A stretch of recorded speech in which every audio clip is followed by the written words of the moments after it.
আল্লাহ তাআলা বলেন,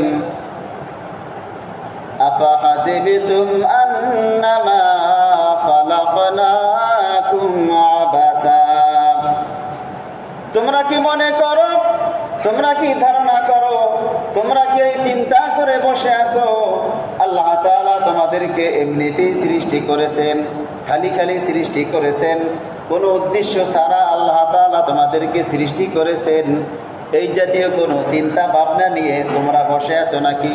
তোমরা চলাফেরা করে নাকি?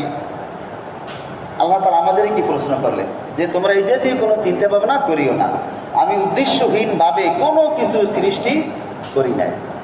আমরা দেখি আমাদের পৃথিবীতে অগণিত পাহাড় পর্বতমালা রয়েছে, আমরা এদের কোনো কার্যক্রম আমাদের এই চর্ম চোখে দেখতে পাই না। এগুলো কেন সৃষ্টি করলেন? এর পিছনেও হিকমত রয়েছে। আল্লাহ সুবহানাহু ওয়া তাআলা যখন এই পৃথিবীকে সৃষ্টি করলেন, সৃষ্টি করার পরে এই পৃথিবীটা দলতে লাগলো, স্থির হইল না।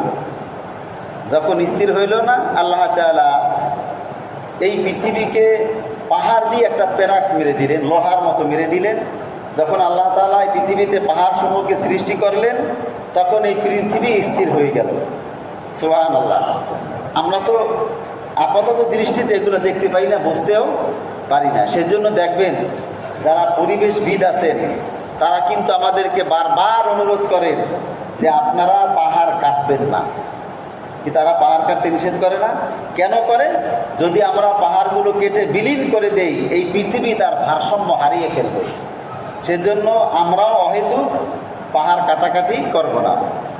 আল্লাহ তাআলা প্রত্যেকটা জিনিস সৃষ্টি করেছেন, এর পিছনে তার হিকমত, তার কৌশল লুকায়িত রয়েছে।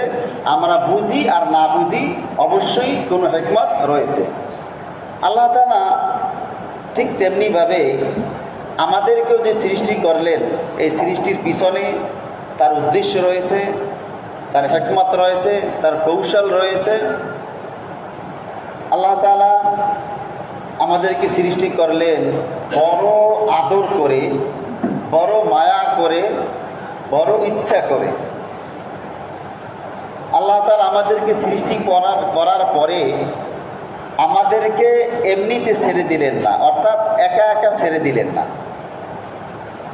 আল্লাহ তাআলা আমাদেরকে সঠিক পথে পরিচালনা করার জন্য যুগে যুগে অসংখ্য নবী রাসূল এই পৃথিবীতে পাঠিয়েছেন। আমরা অনেক সময় বলি যে আল্লাহ তাআলা 1 লক্ষ কিংবা 2,24,000